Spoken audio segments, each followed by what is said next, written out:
Fiona. You can't be serious, man. You cannot be serious! No, she thinks she contributes when do not refer to her as she. I reckon that's derogatory. Oh, well, she's sitting here beside me. You use her name, Fiona. I know her well enough to say she's No, sitting... you're not. That's just rude and condescending. What do you mean I don't know well enough? It's condescending. Oh, what, calling her she when she's sitting beside me? No, I don't refer to you as he. I'm just listening to you two. And I would like to say hello. Are you? Right. Hang okay. on. Oh, thank you very much. I'm happily sitting here going through my emails. Phoebe, Don said just at the conclusion of part one that he had some really humorous topics. No, not humorous. Well, no, he wants me to contribute to some topic that he hasn't told me what it is. So, Don, I reserve my right not to comment until I hear exactly what this topic is. Let's give us one of your topics, Don. Now, this is all horse stuff. Now, Phoebe is an equestrian. Her mother was an equestrian who competed. All the horse manure. Shut up. Do you know Joseph Liddy? Did you clean your saddles with Joseph Liddy? Yes. Do you know that's another iconic brand that's been taken out of Australia? Hills Hoist. What's happened to the Victor Are they still going, Victor Mowers? Something invented in Australia. Now, Joseph Liddy has been taken over by a French company. Do you know it started, Fiona, 1893 in the Victoria market? Oh, did it? I did not know that. They make a thing, I use leather foam, that's why I know. What did you use for... We used Joseph Liddy, and I'm just trying to think of the other brands that we used to have. I mean, we had our Louis Epstein boots that had been made. Beautiful boots. I've still got the Joddies, and I've still got beautiful boots. He was in Flinders Lane. You're not serious, you now, two. Will you shut up for a moment? How would this be possibly interesting? There's another world out there that you don't know about. And now, 1% of the people who listen know about. Do you realise that it was taken over by Wapro? No. Joseph Liddy. And do you know who designed this is real history. Go on. Walter Burley Griffin designed their factory in Fitzroy. Now, he was responsible for designing Canberra, Walter Burley Griffin. Slim Dusty. And anyway, it has now gone overseas. An iconic brand like Vegemite, although it's still here, it's owned by an overseas company. A lot of Australian Goodman Fielder. Sam, are you coming on one of our horse excursions? Do I have to drive in the horse float with Don? No, you can drive your car. But do you know Slim Dusty sang a song and it says, this is the chorus, it says, in my Williams boots and a Cobra hat, I reckon that I'm dressed pretty flash and moleskins are never out of style. From 50s rock to Kidgey Cole, I give it straight right from my soul, and that's the only way to walk this country mile. Now, there's another good brand, R.M. Williams. I've still got their boots. They're 40 years old. Who are not owned by, they're owned by an overseas company now? No. What's the name owns them? The person who's bought, I think, the major shareholding, isn't it Twiggy Forrest? Yeah, well done. He operates the company. And their boots just last. Moleskins, I've still got my Blundstone boots? No, not Blundstone. They're made in Tasmania, but they are a favourite of the Princess of Wales, Catherine. Bullshit. She wears them. She's got Blundstones that she wears. They're an ugly boot. They are a practical boot. Yeah, they are practical. I use them. Do you know on the what farm. other Australian inventions? You said that Australian invention was... Australian invention, R.M. Williams. Australian invention was? Yeah. You said the Australian invention was Victor. something... Hills Hoist. Do you know the concrete mixers that rotate on the back of trucks? Yeah. They say I'm told they're Australian, Australian, and also the high-rise cranes that where they dismantle themselves. Yeah. They go out and they bring down a. Yeah, I know. Yeah. That's an Australian invention, I'm told. That's what I'm told on. Why can't we compete internationally? We're just too expensive. Cost of labour. And the other thing, Fiona, I was thinking of you yesterday. I was shoeing my horse. You know that humans have buggered up. Can I just say how much I enjoy when I pop into Don's mind at the strangest of times. You're looking up a horse's ass. No, I was looking at its bloody feet while I was trimming it. Well, then you've got to stand around the back of a horse. The thoroughbreds are so inbred, we've fucked them, Fiona. It's got a size 0. This thoroughbred I was shoeing yesterday, now 16 hands, and it's got a bloody club foot and a small foot and a size 1 shoe. That's small. They used to have a bit of bone about them, thoroughbreds. We have interfered with the breeding of horses. I'm showing Fiona a thing about a bloke called Greg Ross. That is my one. That is my one dream to do that. He was a captain of industry, not that I am, and he decided he'd love to drive a B-double truck, and he has now found fantastic solace in driving a B-double. Why don't you come up north with I me? would love to drive one of those. I would give all this away. Sam, talk to Lewis Martin over at Channel 7. I've spoken to him plenty of times about driving B-doubles. Is he a semi-driver? He's a farmer, and he's a, what is he? A pseudo-farmer or feed income? No, when he goes up north and he drives the road trains. He goes up to the indigenous properties, doesn't he? I think he's... Indigenous properties? Oh, well, where indigenous workers...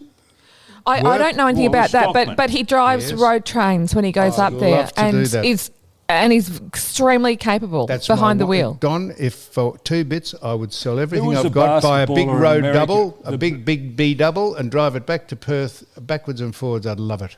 Now, there was a basketballer in America who drove one of these prime movers as a sedan, like a car, a sedan car to the basketball. I remember reading the article about him, but he drove one of these big prime movers as a normal sedan. All right, so the topic that you... If we had the cameras here, we'd be able to include the people, wouldn't we? Well, we're working on it, Don. Don, the topics that you insisted on bringing up when we finished the last podcast, part 1, you've brought up, and that was about... Now, Fiona, our electricity bill, I don't know if you've gone into yours lately. Johnny doesn't worry about things like this. Do you know I've got Red Energy as my supplier? I rang them. Do you know how long I waited on the phone to get somebody to answer? I thought I'll do this out of principle. How long do you think I waited on the phone to get some receptionist? 45 minutes. Try a bit more. Yep, I know. It's disgrace. 1 hour. Now, the lady was very good when she came on and apologised, and I understand she gave me 20 minutes of service, and I've come to the conclusion we're being stitched by this electricity.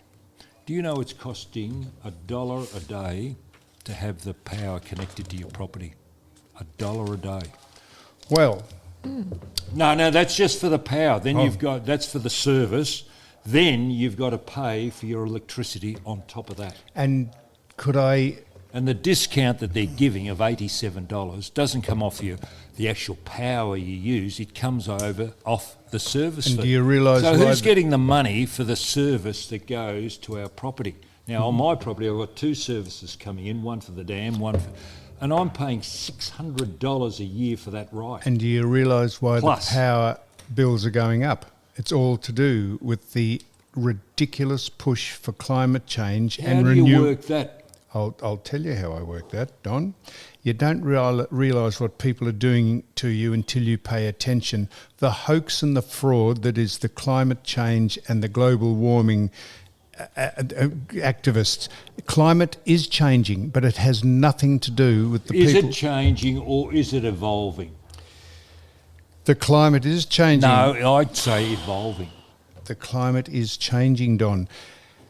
And the 2 greatest overseas frauds who keep pushing this nonsense... Don't tell me that little girl. Well, she's one of them, but John Kerry and Al Gore, who were all Democrat presidential hopefuls, they all say that fossil... Now, this is not me saying this. This is the research done by people who have a different opinion. There's no such thing as fossil fuels. Fossils are not found under 16,000 feet on the planet. Oil comes from depths of 25 to 30,000 feet, so they're not made from fossils, oil. They're made from far different activities. No, isn't the breakdown of flora and fauna? No, I've just told you that. No, how do you... How do I know? I don't know. I'm telling you what people research this, who push back on all this nonsense. Fossils are only found to 16,000 feet on the planet. Oil comes from between 25 and 30,000 feet they drill down. There is more oil on the planet to last for another 100 years, but they say it's in short supply. Do you worry about the oil if they take it out of the earth? What do we replace it with? It's got a purpose. What do we replace the oil with? So this Water? is why your electricity prices are going up. This is what they say, in the last 800,000 years, the levels of carbon dioxide have gone up more in the last 800 years than ever before. But prior to that, the levels were 20 times higher, and Carey says it's because of 7 billion people living on the planet, and the people who push back on that saying, so geology stopped when we got here. When humans landed on the planet, geology stopped. It is a lie. If you want to see the best book on climate change, it's by William Kninmonth, who came in here, and it says, I've got it over here, it's called... Yeah, don't worry about it. It's called... Climate Change, a Natural Hazard. We are being sold down the river on climate change. The climate is changing, but it's nothing to do with us. Does it worry you, the frequency of the earthquakes that we're experiencing in Melbourne at the moment, or Victoria over the last 12 months? No. Why? Well, never worry about things you don't have any control over, Don. That's another Jill Lindsay thing that you cited, the late she Jill. didn't tell me that. That's another quote, another saying. Is it? No good worrying about earthquakes because you can't control them. So just grin and bear it if they happen. So we could finish up in a big hole one day, or a crack in the earth. We could, Don. We could finish up in a big hole or a big crack. And is that climate change? That's...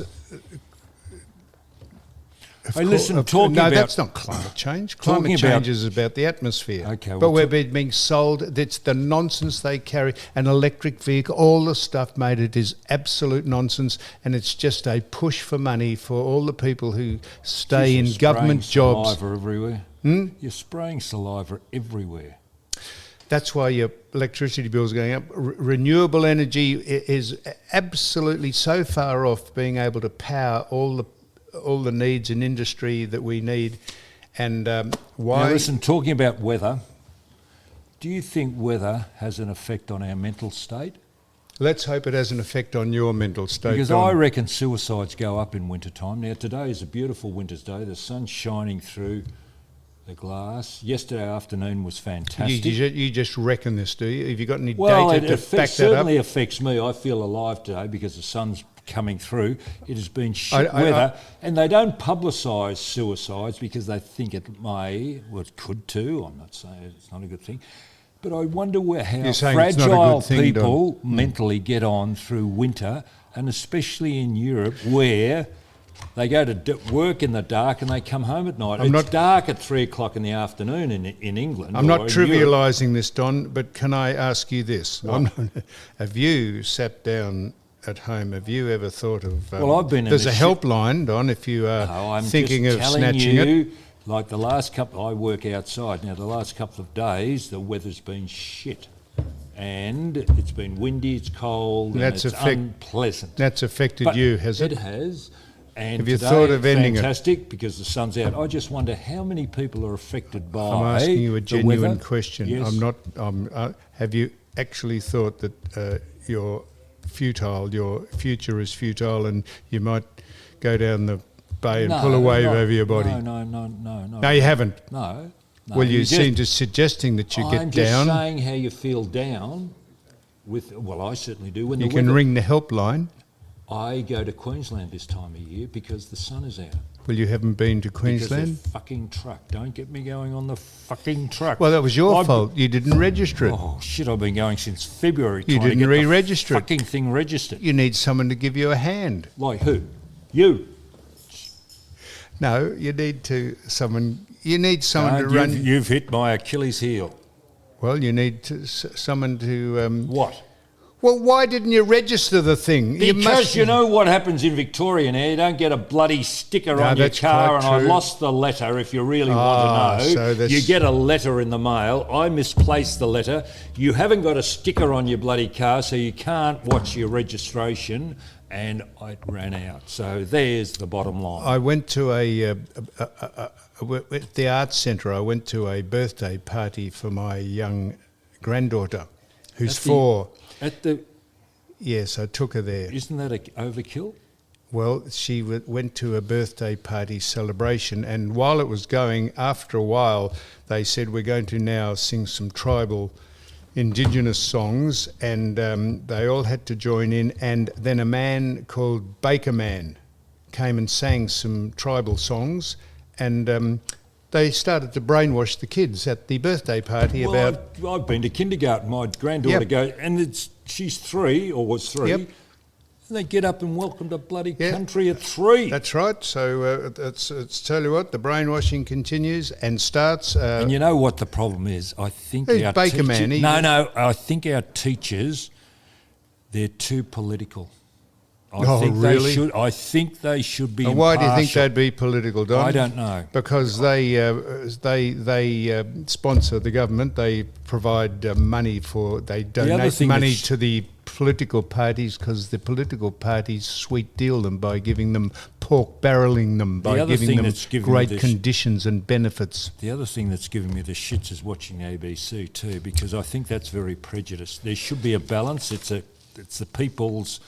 people's channel, and I don't think they give a balance for you. Rove McManus's wife, Jasma, she says she's an Aboriginal, and I'm not sure why she's saying that, but maybe is the reparations coming? Is that what part of the? I think part of the voice is that people get reparations for being. What a reparation?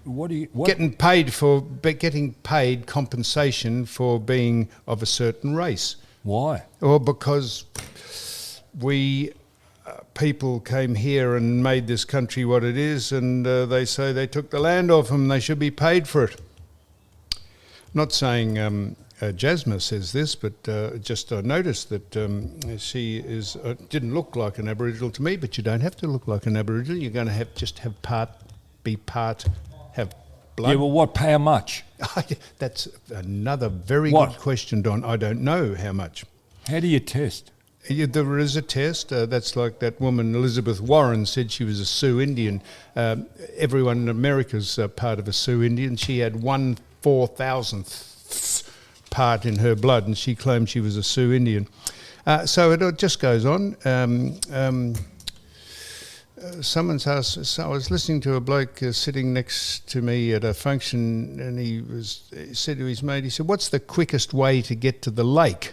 It was just, he was asking because we happened to be down. He said, "What's the quickest way to get to the lake?" And the bloke said, "Are you driving or walking?" He said, "I'm driving." He said, "Well, that's the quickest way."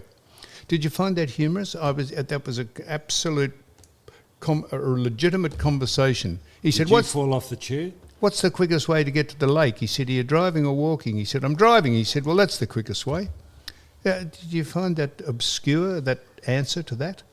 Well, I would have thought a direction to see where our minds think. Right, now we've got our guest. Now, 12th of July. Hang on, before we go. We're not going, but we've got our very special guest in, Don, and I hope you've prepared for it, because... Are you nervous about tomorrow night? Tomorrow night, you're performing? I'm not performing, I'm going down. I can bring a crowd for you. I don't. No charge. I think they're pretty right, Don. No charge. Well, don't bring it if it's no charge, because I think the people put it on to make a small shekel. Yeah, but you've got to pay 2 fees. I've got to get them there, and then they pay admittance. Well, I'm not creating the interest in it. It's if you want to come. If you don't, Is this a Ricky Nixon function? I don't. It might be. I'm not sure if he put me onto it, but I'm going down there. I was asked to come. Now, where are we going to again? Rosebud Hotel? Yes, we are. We're going down there, Don. If Rex going? Rex is not going. No, Rex is... I thought you and Rex were taking a show around the world. No. Yeah, well, Rex rang you and said, what about Don, you and I going around the world with this act? Don, I say things to you sometimes in confidence. Oh, jeez. You're just getting your just desserts now. I say things to you in confidence as well. Like what have I let go? What do you let? I don't even bother talking to you now because you twist everything You went out with a woman for 1 year. 1 year you went out with a woman, and I said... Are you still going out with so-and-so? And you said, "Oh, don't mention that." I said, "You've been going out with her for a fucking year." And you said, "Oh, well, you're a bastard." You told me off. He said, "You're a bastard. You mentioned us." I said, "How many people have seen you out in a year? Why can't I ask you?" She said, "Oh," and then you said, "Oh, we don't go out. We're trying to keep it secret." I said, "For a year." I said, Christ, no wonder you're not going out with her anymore. You just kept her in the closet. You kept her locked up in your house. That is one of many. One of many. One of many. God, her ears will be burning if she's listening to this. Anyhow, also, there's a person that listens to this, a person called Catherine, who comes from Rochester. They listen. She got bad floods up around there. You know, like Epilogue. Like it. Oh, Jesus. Oh, shit. You're a shocker. Epilogue's about the flood. It's about the flood. I tell you what, we haven't heard from. So this is true. Kate Save, BeFit Food. Where is she? We want to promote Kate Save. They put a bigger fridge into Chemist Warehouse. I was down there the other day. They're going to need a bigger boat. No, they have the bloody stuff selling. From Jaws. Well, so we were going to try. They've got a bigger fridge in the Mornington Tyre Road store, Chemist Warehouse. They've had to take it up. I went to the head office to get some food. Kate doesn't mind me saying this, but I heard that they were going to ask for crowd. Yeah, she's doing crowdfunding. Is that another new way of investing? Yes, you actually invest. You don't just give money, you become part of the company. And we put our money where our mouth is, Don. We would like to be part of the company and donate money to... It's not a bad company. No, and the girls are very friendly. we can't promote anything that BeFit Food if Kate doesn't tell us what we're promoting. Hey, how well do you know our next guest? I don't know him at all. Well, he's sussing out your memorabilia That's over there. all right. Well, he might knock it off. So these paintings are very expensive. You've got the clay pan here. Linus Onus or whatever it's... You don't realise what... painting over there, the lady with the mint. Listen to me. You don't realise... You got that screen up there, that's got to be worth a fortune. You don't realise what you say, Don.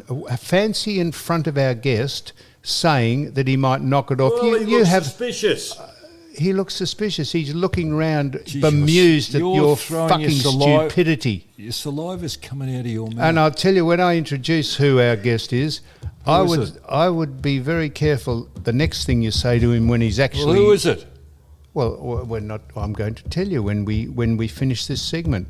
But he could What? He could tie you, me, and anyone else in the building up like Indian rubber men. He's only 5'10".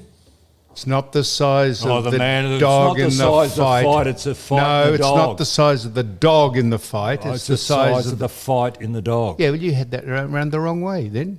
You are well, dyslexic. Well, that's another Jill Lindsay. Nothing to do with Jill Lindsay. That's you're... All right, now you said you had a lot of humorous... So you had said a lot of humorous things to speak about. Quickly get them out before our guest actually does get impatient and comes over and takes over the whole thing here. Quickly, come on. You every time we finish, you say, "Oh, I had this to say," and you ran out of time. Go on. What do you got besides Fiona Byrne and you talking about horse shit? Go on, horse manure. What are you doing? Quickly.